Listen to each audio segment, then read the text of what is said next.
A morte de um feto com 30 semanas de gestação e 4 casos de microcefalia em bebês acenderam um alerta aí para a febre oropouxa em grávidas. O Ministério da Saúde está investigando a relação entre a doença e esses casos. Aqui no estado, a Secretaria de Saúde está monitorando 5 gestantes. O Christian Miranda tem mais detalhes. Ei, Mário e Fabiola, bom dia para vocês e a todos que nos acompanham. Aqui no Espírito Santo, segundo o último boletim epidemiológico, são 395 casos confirmados de febre oropouche. O Ministério da Saúde também publicou uma nota técnica que faz aí traz uma relação dos últimos casos de microencefalia de recém-nascidos com as mães que tiveram a infecção de oropouche. Quem vai trazer todos esses detalhes para a gente e explicar essa relação é o próprio Orley Cardoso, subsecretário de Vigilância em Saúde.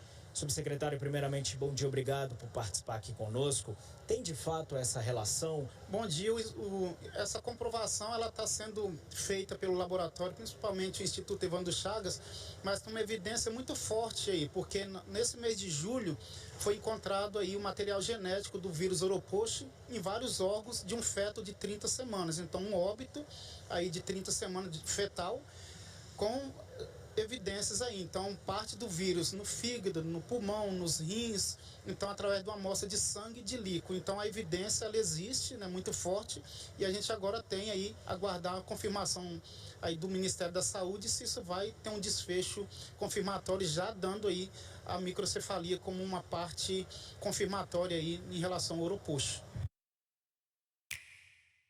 O que é o Nintendo Switch Online? É se reconectar a descobrir jogos nostálgicos. É jogar online com seus amigos. E muito mais.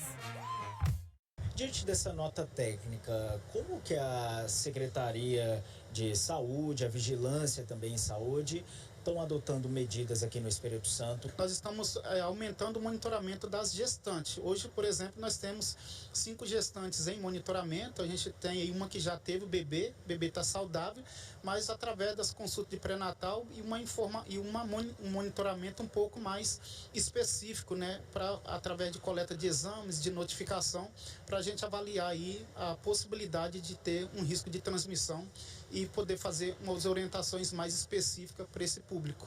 Subsecretário, quais são as medidas enfim, as prevenções mesmo para evitar esse tipo de contaminação? Lembrando que a oropouche é do tipo de arbovirose, né? É como se fosse uma dengue. Os cuidados que nós estamos orientando a população e os municípios são principalmente aí no caso da gestante, para adotar o uso do repelente, né, camisa de manga comprida, porque o maruim, que é o vetor transmissor desse vírus, ele tem uma incidência e uma prevalência de ataque mais pela manhã e à tarde.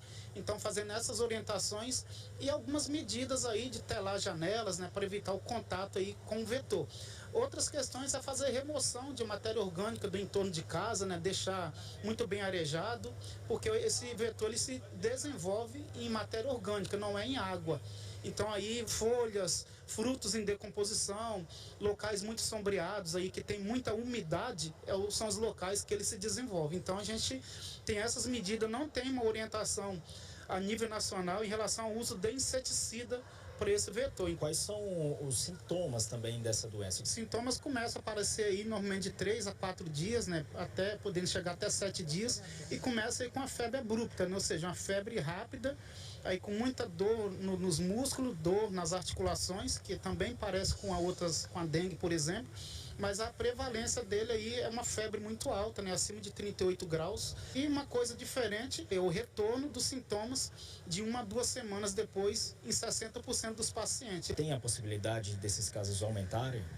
Tem, com certeza tem, porque nós já temos a presença do vetor em praticamente todos os municípios. Como é uma doença que 40% às vezes não relata sintomas nenhum, pode estar sendo subnotificação. Então a orientação da CESA e dos municípios, sentiu febre, dor de cabeça, dor nas articulações, que está parecendo com dengue, então procure o serviço para que seja notificado e principalmente coletar a amostra.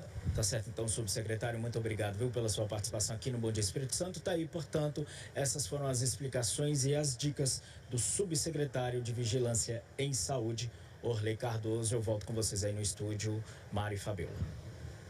Obrigado, Christian. Não existe um tratamento específico para a febre Oropost. A recomendação é se hidratar, tomar muita água e procurar um médico para cuidar dos sintomas. Como os sintomas podem ser parecidos com os de outras doenças, não se deve tomar remédio por conta própria. A Secretaria Estadual de Saúde divulga os dados da febre Oropost toda quinta-feira.